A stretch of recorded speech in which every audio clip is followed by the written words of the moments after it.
ನಮಸ್ಕಾರ, ನಮಸ್ತೆ. ನಿಜವಾಗಿ ನಾನು ಎಲ್ಲ ಪಕ್ಷನೂ ಗೌರವಿಸ್ತೀನಿ. ಬಟ್ ವ್ಯಕ್ತಿಗಳ ಮೇಲೆ ನಾನು ಜಾಗೃತಿ ಕೊಡ್ತೀನಿ. ಅವರು ಸರಿಯಾಗಿದ್ದಾರಂದರೆ ಅವ್ರ ಮೂರ್ತಿ ಕಟ್ಟ್ರಿ ಅಂತೀನಿ. ಅವರು ಸರಿಯಾಗಿ ಇಲ್ಲ, ಮುಂದೂ ಸರಿ ಆಗೋದಿಲ್ಲ ಅಂದರೆ ಅವ್ರನ್ನ ನಾಶಪಡಿಸಿಬಿಡಿ ಅದರಿಂದ ಅಂತ ಹೇಳೋವು ನಾನು. ಇವತ್ತು ನಮ್ಮ ಕರ್ನಾಟಕದಾಗ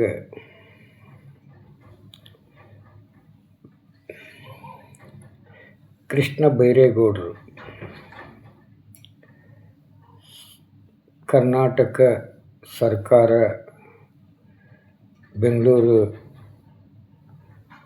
ನಗರಾಭಿವೃದ್ಧಿ ಸಚಿವರಾದಂಥ ಕೃಷ್ಣ ಬೈರೇಗೌಡರು ಇವರು ಈ ಸಿಗ್ಲಿ ಬಸ್ಸಿನ ಒಂದು ಕಾಣಿಕೆ ಪ್ರಕಾರ ಅವರು ಇದ್ದಾಗೂ ಸತ್ಯ ಹೇಳ್ತಾ ಬಂದರು, ಸತ್ತಾಗೂ ಆ ಸತ್ಯ ಉಳಿತಾನೇ ಇರ್ತೈತಿ. ಅಂದರೆ ಅವರೊಬ್ಬರು ಆ ಊರಿನ ಜನ ಆದರೂ ಆ ಕೃಷ್ಣ ಬೈರೇಗೌಡರನ್ನ ಒಂದು ಮೂರ್ತಿ ಆದರೂ ಕಟ್ತಾರೆ. ಇದು ಸತ್ಯ. ಯಾಕಂದರೆ ಅವರು ಬರೀ ಬೆಂಗಳೂರಿಗಷ್ಟೇ ಸಚಿವರಾಗಿಲ್ಲ, ಅವರು ಮಂತ್ರಿ ಆಗಿಲ್ಲ, ಇಡೀ ಕರ್ನಾಟಕಕ್ಕೆ ನಗರಾಭಿವೃದ್ಧಿ ಅಂದರೆ ನಗರಾಭಿವೃದ್ಧಿ ಮತ್ತು ಇಡೀ ಕರ್ನಾಟಕಕ್ಕೂ ಅವರು ಒಂದು ಇತಿಹಾಸ. ಆದರೆ ಇವತ್ತು ನಾನು ಅವರು ಬೆಂಗಳೂರಿಗಷ್ಟೇ ಹೋಲಿಕೆ ಮಾಡಿ ಹೇಳಿದರು, ಆದರೆ ಅವ್ರ ಶಿಷ್ಯ ನಾನೇನು ಹೇಳ್ತೀನಿ ಅಂದರೆ ಪ್ರತಿಯೊಂದು ಗ್ರಾಮ ಪಂಚಾಯತಿದು, ಮಂಡಳ ಪಂಚಾಯತಿದು ಪುರಸಭೆ ಇರುತ್ತೆ. ಆಮೇಲೆ ಮತ್ತು ಹೀಗೆ ಮೇಲೆ ಮೆಟ್ಲು ಹತ್ಕೊಂತಲೂ ಹೋಗ್ಬೋದು. ನಿಮ್ಮ ಒಂದು ಊರಲ್ಲಿ ಒಂದು ಊರಂತ ಇರುತ್ತೆ. ಇವತ್ತು ಆ ಊರು ಹೆಂಗಾಗೈತೆ ಅಂದರೆ ಅಣ್ಣ ತಮ್ಮರು ಒಂದಾಗ್ದೇ ಅವನು ಆ ಮನೆ ಹಾಳು ಮಾಡಿ ಹೋಗ್ತಾನೆ, ಇಲ್ಲಾಂದರೆ ಅವನು ಇರ್ತಾನೆ, ಇಲ್ಲಾಂದ್ರೆ ಇವನು ಹಾಳು ಮಾಡಿ ಹೋಗ್ತಾನೆ, ಅವನು ಇರ್ತಾನೆ. ಅಲ್ಲಿ ಅರ್ಧ ಭಾಗ ಕಂಟೆ ಕಸ ಕಡ್ಡಿ ಎಲ್ಲ ಬೆಳೆದು ಬಿಟ್ಟಿರ್ತೈತಿ, ಇಲ್ಲೇ ಒಬ್ಬ ಮನೆ ಇರ್ತೈತಿ. ಹೀಗೆ ಮನೆ ಏನದವಲ್ಲ ವಾಸಸ್ಥಳಗಳ ಒಂದು ವ್ಯವಸ್ಥೆನ ನೀವು ಮಡಿಯಾಗಿ ಇಟ್ಕೋಬೇಕಂದ್ರೆ ಒಂದು ಕೆಲಸ ಮಾಡಿರಿ. ನೀವು ನಿಮ್ಮ ಮನೆ ನಿಮ್ಮ ಮನೆಗೆ, ನಿಮ್ಮ ಅಲ್ಲಿರ್ತಕ್ಕಂಥ ಜನರಿಗೆ ಮತ್ತು ನಿಮ್ಮ ಹಕ್ಕಿಗೆ ಧಕ್ಕೆ ಆಕೈತಿ ಅಂದರೆ ಆ ಒಂದು ನಿಮ್ಮ ಸೈಟ್ ಏನು ಮನೆ ಇರುತ್ತಲ್ಲ, ಮನೆ ಪಕ್ಕದಾಗನ ಒಂದು ಹಾಳು ಬಿದ್ದಿರೋ ಮನೆ ಇರ್ತೈತಿ, ಅಲ್ಲಿ ವಾಸ ಇರೋದಿಲ್ಲ, ಅಲ್ಲಿ ಕಂಟಿ ಕಸ ಹಾವು ಹುಳ ಉಪ್ಪುಡಿ ಇರ್ತವೆ. ಇಂಥ ಒಂದು ವ್ಯವಸ್ಥೆ ಪಕ್ಕದಲ್ಲಿ ನೀವು ಮಡಿಯಾಗಿ ಬದುಕ್ತೀನಿ ಅಂದರೆ ಅಲ್ಲಿ ನಿಮಗೊಂದು ಭಯ ವಾತಾವರಣ ಇರುತ್ತೆ. ಅದಕ್ಕೋಸ್ಕರ ನಿಮ್ಮ ಕಾನೂನು ಗೊತ್ತು ಇದು ಈ ಥರ ಹೋಗ್ರಿ, ಪಂಚಾಯತ್ಗೆ ಹೋಗಿ ಅರ್ಜಿ ಹಾಕ್ರಿ, ನೋಡಿ ಹಿಂಗೈತಿ, ನಾವು ಬದುಕೋನೋ ಬೇಡ. ಇವತ್ತು ಅವ್ರ ಸೈಟ್ ಐತಿ, ಅದನ್ನು ಅವ್ರು ಕ್ಲೀನ್ ಮಾಡಬೇಕು, ಇಲ್ಲಾಂದರೆ ನೀವು ಬಂದು ಮಾಡಬೇಕು. ಇಷ್ಟೇ ಕೇಳಿ ಒಂದು ಅರ್ಜಿ ಕೊಡ್ರಿ ಸಾಕು. ನಿಮ್ಮ ಮಂಡಳ ಪಂಚಾಯತಿ ನಿಮ್ಮ ಹಕ್ಕಿಗೆ ಧಕ್ಕೆ ಆಕೈತೆ ಅಂದ್ರೆ. ಯಾಕಂದರೆ ಊರು ಅರ್ಧ ಊರು ಹಳೆಯ ಊರು, ಇತಿಹಾಸಗಾರ ಭಾಳ ಬದುಕಿದ ಊರು ಹಾಳಾಗಿದ್ದವು. ಅವು ಎಲ್ಲ ಬಿದ್ದು ಇವರೆಲ್ಲ ನೌಕರಿ ಹೋದವರೆಲ್ಲ ಊರು ಹೊರಗಡೆ ಮನೆ ಕಟ್ಕೊಂಡು ಆರಾಮ್ ಸಿಟಿ ಮಾಡಿಕೊಂಡು ಅದಾರ. ಈಗ ಅಲ್ಲಿ ಇವ್ರು ಬಿಟ್ಟು ಹೋದಂಥ ಮನೆಗಳೆಲ್ಲ ಹೊಲಸಾಗ್ಬಿಟ್ಟಿದ್ದವು. ಅದನ್ನು ಕ್ಲೀನ್ ಮಾಡೋರು ಯಾರು? ಅಲ್ಲಿರೋರಿಗೆ ಹಕ್ಕಿಗೆ ಧಕ್ಕೆ ಕೊಡೋದು ಅನ್ನೋದು ತಪ್ಪದು.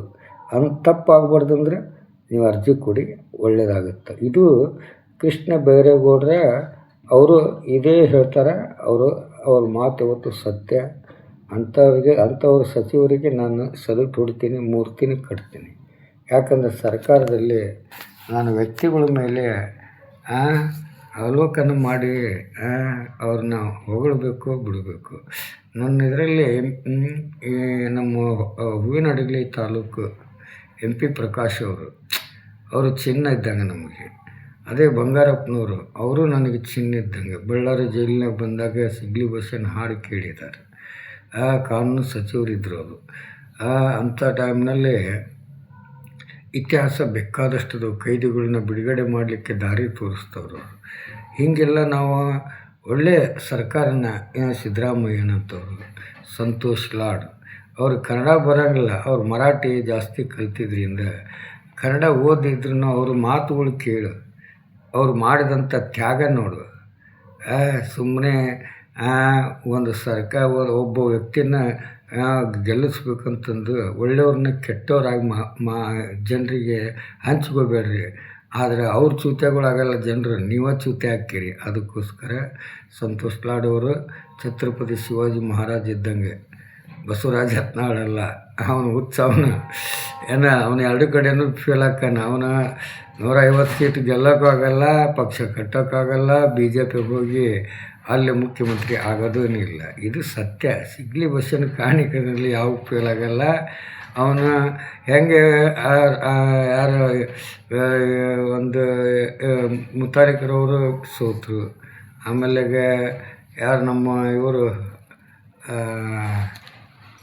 ಯಾರಪ್ಪ ಹಿಂದೂ ಸಂಘಟನೆ ಇದ್ನಲ್ವ, ಯಾರು ಮಿತ್ತಲ್ ಯಾರೋ ಇದ್ರಲ್ಲ, ಅವರು ಸೋತರು. ಎಷ್ಟೋ ಜನ ಗಳಿಸಿದ್ರು ಅವರು. ಅದಕ್ಕೆ ಜನ ಕಟ್ಟಿಕೊಂಡು ಪ್ರಚಾರಕ್ಕೆ ಹೋದ್ರೆ ಅದಕ್ಕೆ ಯುದ್ಧ ಅಂತಾರೆ.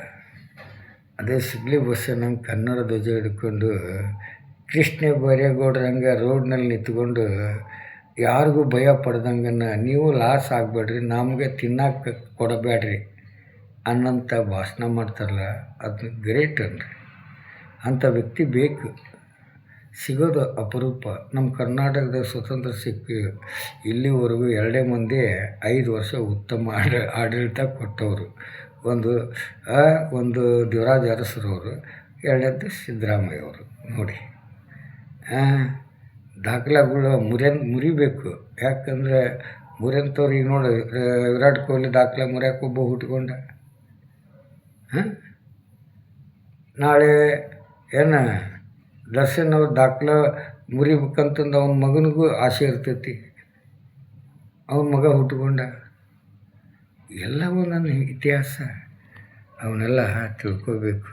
ಅದಕ್ಕೆ ರಾಜಕೀಯ ಮಾಡಿದರೆ ನಮ್ಮ ಕಾಂಗ್ರೆಸ್ ಪಕ್ಷದಲ್ಲಿ ನಿಷ್ಠಾವಂತ ಒಬ್ಬ ರಾಜಕಾರಣಿ ಯಾರಂದರೆ ಕೃಷ್ಣ ಬೈರೇಗೌಡರು.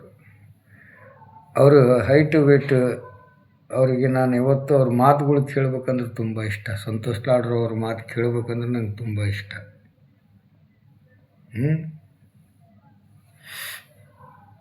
ಹೇಳಿ,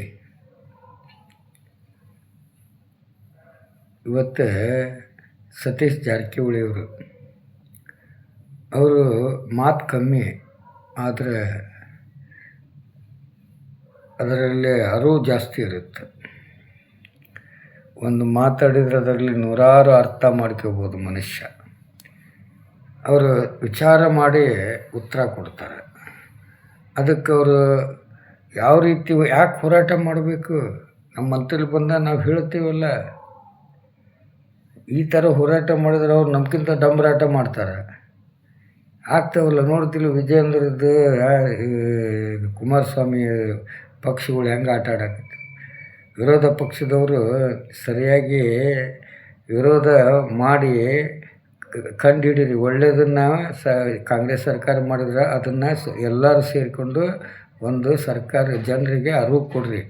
ಕಾಂಗ್ರೆಸ್ ಸರ್ಕಾರ ಇಂಥ ಒಳ್ಳೆಯ ಕೆಲಸ ಮಾಡ್ತು, ನಮಗೆ ಒಪ್ಪಿಗೆ ಆಯಿತು ಅಂತಂದು. ಅದೇ ಒಂದು ಕೆಟ್ಟ ಕೆಲಸ ಮಾಡ್ತಂದ್ರೆ ನೀವು ಬಿಡಬೇಡ್ರಿ, ನಮ್ಮನ್ನು ಕರ್ಕೊಂಡು ಹೋರಾಟಕ್ಕೆ ಬರ್ರಿ.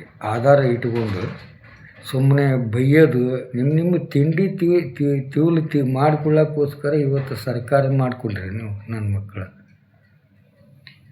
ನಿಮಗೆಲ್ಲ ಬುದ್ಧಿ ಇಲ್ಲ. ನಿಮಗೆ ಒಂದು ಸಲ ಜೈಲು ಊಟ ಮಾಡಬೇಕು. ಸಿಗ್ಲಿ ಬಸ್ಸ ನಾನು ನೋಡಲಿ